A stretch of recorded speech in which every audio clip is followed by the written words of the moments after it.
The stream just disconnected, I don't know why. So it's day 14 again. Bro, what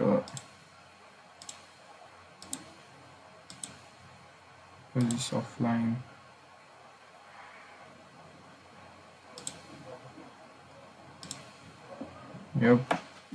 Yep, it's day 14 too. Right, I just got up to take this and it was gone. Conditional probability, then this Bayes theorem is very easy for you. Then once you have understood that part, this Bayes theorem will be very easy for you. This theorem and this if you want to understand the derivation part, this is also very easy. It's very easy.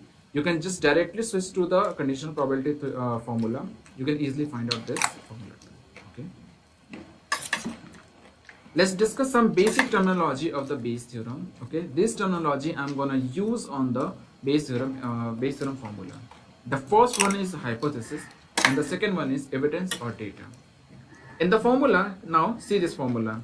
I have mentioned PAB. Okay, so here A is basically hypothesis.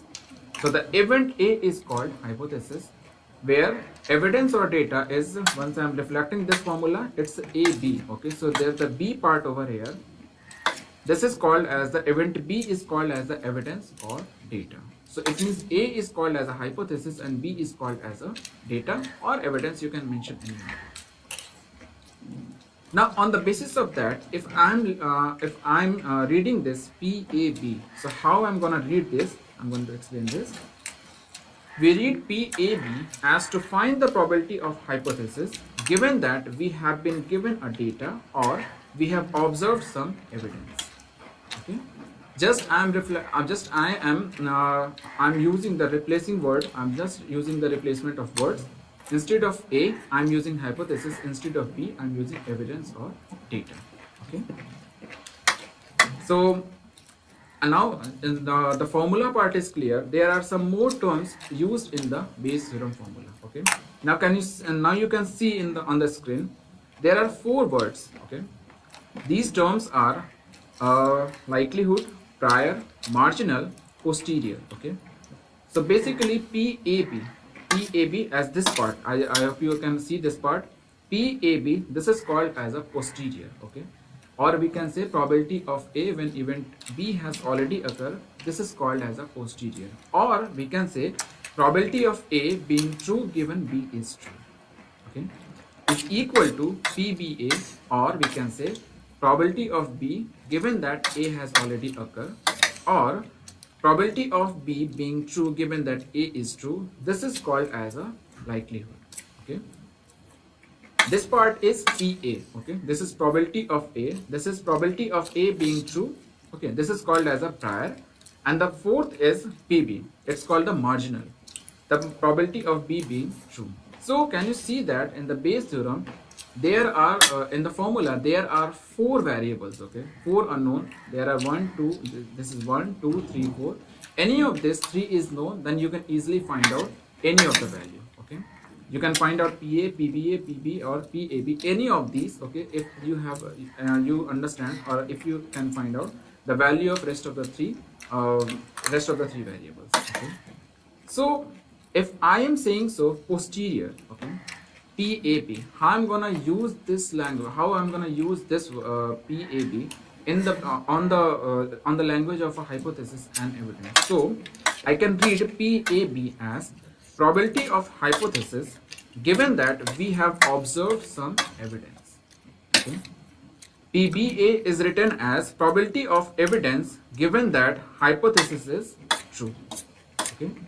PA is considered as probability of hypothesis before observing the evidence. Before observing the evidence, it means there is no B over there. That's why I'm mentioning that. Probability of hypothesis before observing the evidence. Okay, this is PA, which is our prior, and PB, which is marginal, is pure evidence probability. So in terms of knowledge, we can also write like this. In terms of in terms of a posterior, marginal, prior, or likelihood, we can also mention like that. Okay, So in case if they are mentioning any language format of question, you can also solve. In case if you are there clearly mentioning PAB or posterior, then you can also solve the question. Okay. So this is the Bayes theorem. Actually, there is only one formula, and these terminology which should be included in the Bayes theorem. Okay. Now we will solve one question on the basis of Bayes theorem. Now can you see on the screen? Dangerous fire are rare. It's the 1%. But smoke is fairly common, 10% due to barbecue. And 90% of dangerous fire make smoke. Then the probability of a dangerous fire when there is a smoke. Okay. Now see here. There are the possible variables are probability of fire when the smoke are true, okay, or the smoke has already happened, is equal to probability of fire, or next one is probability of smoke when fire has already happened, and probability of smoke. There are four variables over there. What I have to find out is probability of fire when smoke has already occurred or smoke is true.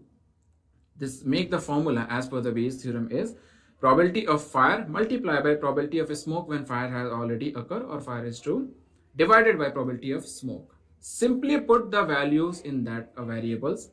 Probability of fire reflect as a 1%.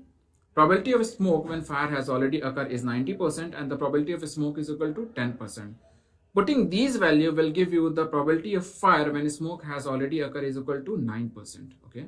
So 9% is basically nothing but it's a 9 by 100. Okay. And you have to resolve the percentage part. This is equal to 0.09. Okay. So this is basically use of, this is actual of a Bayes theorem application and the actual representation of a Bayes theorem. Okay. Now you understand the theoretical part, you understand the basic terminology, you understand the formula part and the question. Okay. So this is all for this lecture. Thank you so much for watching, guys. Thank you.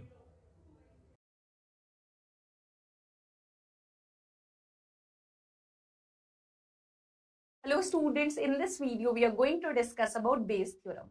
Bayes theorem basically gives me the relationship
I was not talking, so it's fine.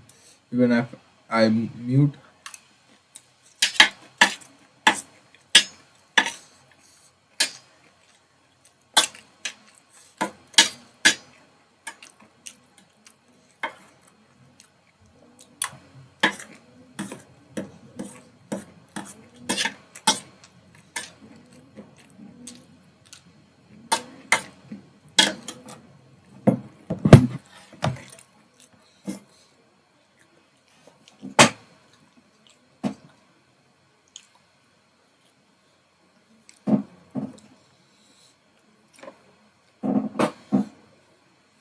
Okay, let's look at the solved examples.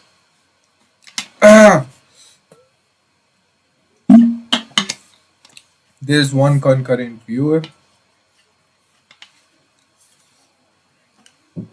and just say hi to the chat, bro. If you are watching, if anyone is watching, if you don't want to say anything, then it's fine. I'll do my job.